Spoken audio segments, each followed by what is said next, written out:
Formal pant 999కి 3 చూడండి. ఇట్లా logo కూడా వస్తుంది, ఇట్లా ఎంబ్రాయిడింగ్ ఇలా వస్తుంది చూడండి. లోగో కూడా 999కి 3 వస్తాయండి. మొత్తం అన్ని 7 కార్డ్స్ ఉన్నాయి. ఫ్రీ షిప్పింగ్ ఉంటుందండి.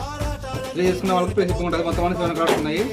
అవి వచ్చేసి 30, 32, 34, 36, 38, 40 దాకా వస్తుందండి. 30 నుంచి 38 దాకా 40 దాకా వస్తుంది. ఎవరికన్నా కావాలనుకున్న వాళ్ళు వాట్సాప్ మెసేజ్ చేసుకోండి, తప్పకుండా ఆన్లైన్ చేసుకోండి. సీఓడి అయితే లేదు, ఓన్లీ ప్రీపెయిడ్ మాత్రమే ఉంటుంది. వితిన్ 3 డేస్కి డెలివరీ అయిపోతుందండి. తప్పకుండా ఆన్లైన్ చేస్తామండి. All over India delivery available మన దగ్గర వచ్చేసి. విలేజ్ కూడా అండి, విలేజ్ దాకా వస్తుంది. మన స్టోర్ లొకేషన్ వచ్చేసి ఇన్స్టాలో ఫస్ట్ వీడియో ఉంటుంది. మన ఛానల్ వచ్చేసి బయోలు ఉంటాయి. ఇన్స్టా ఛానళ్ళు, వాట్సాప్ ఛానల్ బయోలు ఉంటాయి చూడండి. నేను వేర్ చేస్తున్నది వచ్చేసి 34 పర్ఫెక్ట్ ఫిట్టింగ్ వచ్చి 34 చేస్తున్నది చూడండి. కరెక్ట్ ఫిట్టింగ్ వచ్చింది. స్లిమ్ ఫిట్ వస్తుంది. 30 నుంచి 40 దాకా ఉంది. 999కి 3 ప్యాంట్ వచ్చేసి షిప్పింగ్ ఛార్జ్ కూడా ఫ్రీ వస్తుంది. తొందరగా షాప్కి వచ్చి మీట్ అవ్వండి, ఆన్లైన్ చేసుకోండి. వేరే లెవెల్లో ఉంది ఆర్టికల్ మాత్రము బంపర్ ఆఫరు.